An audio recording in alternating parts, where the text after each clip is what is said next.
vendo esse assunto. Uma ala do governo Lula vê com preocupação o debate sobre limitar o mandato de ministros do Supremo e quer agora atuar para barrar o avanço dessa proposta. A apuração é da Renata Agostini, eu já chamo ela para conversa. Além de Juliana Lopes, que está aqui comigo, entre nós duas.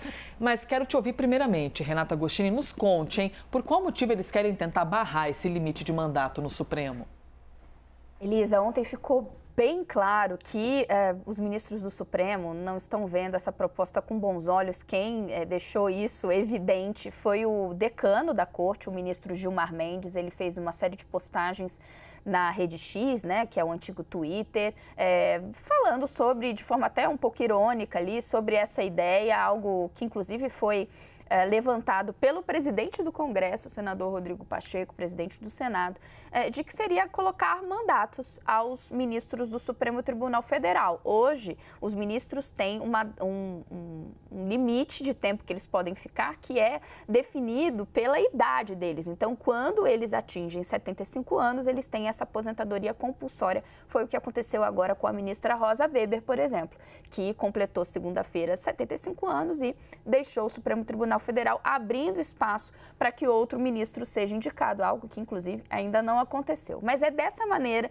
que há, em geral, essa renovação no Supremo Tribunal Federal. É possível, claro, que o ministro, por exemplo, opte por deixar a corte. Isso já aconteceu. Lembrando aqui, por exemplo, da ministra Ellen Grace, que optou por deixar o Supremo Tribunal Federal, o ministro Joaquim Barbosa também, todos esses ministros que passaram pelo Supremo. Mas, em geral, os ministros acabam percorrendo todo esse tempo, o que faz com que muitos fiquem mais de uma década, alguns até décadas, né, na corte. Houve, então, essa ideia de se debater no Legislativo mandatos. Não bateu bem no Supremo Tribunal Federal. O ministro Gilmar Mendes fez críticas na linha de que a gente estaria diante de uma tentativa de transformar, por exemplo, o Supremo numa espécie de agência reguladora, né, que é alvo ali de loteamento por parte dos partidos políticos. Dentro do governo, eu fui tentar entender como que essa ideia bateu. Primeira informação importante, não se tem agora um debate já fixado dentro do governo como reagir. Isso ficou evidente nas conversas que eu tive de bastidores e ontem também o ministro Alexandre Padilha, ministro da Secretaria de Relações Institucionais, em entrevista à CNN, disse que não é prioridade do governo. Agora, é mais do que isso. Uma ala do governo acha que tem que brecar esse debate, porque isso acontece no momento de ruído institucional. Isso só vai elevar esse atrito entre os poderes, porque eles enxergam, sim, uma forma de tentar enfraquecer a atuação do Supremo Tribunal Federal nesse momento. Elisa. Juliana Lopes, quero te ouvir também sobre esse assunto trazido aqui pela Renata Agostini, sobre todo essa pauta dentro do Supremo Tribunal Federal e que o debate é visto como oportunista para tentar retalhar a corte. E ali a gente tem no Congresso Nacional, claro, uma pessoa que está ali tentando se equilibrar entre a pressão, claro, da ala que representa, que é o presidente do Senado, Rodrigo Pacheco. Por enquanto, ali no Congresso, o que a gente está vendo é que os senadores e também os deputados estão tocando ali as discussões que mostram uma ofensiva contra a Suprema Corte.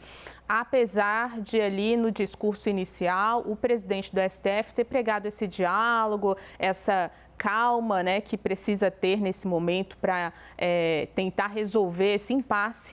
Ontem passou, por exemplo, aquele projeto numa comissão, ainda vai ser discutido ali dentro do Senado, aquele projeto que trata sobre a contribuição sindical, né? A gente sabe que o governo está prestes a mandar um projeto de lei sobre o imposto sindical, teve uma discussão sobre a contribuição sindical, que são coisas diferentes, mas tratam ali também do financiamento dos sindicatos lá no Senado Federal, e antes disso teve também uma chancela do Supremo Tribunal Federal para que essa contribuição sindical realmente exista. Isso movimentou o Senado Federal de uma forma bastante contundente, e aí eles caminharam com esse projeto que trata ali de uma regulamentação, mas é uma ofensiva contra a Suprema Corte.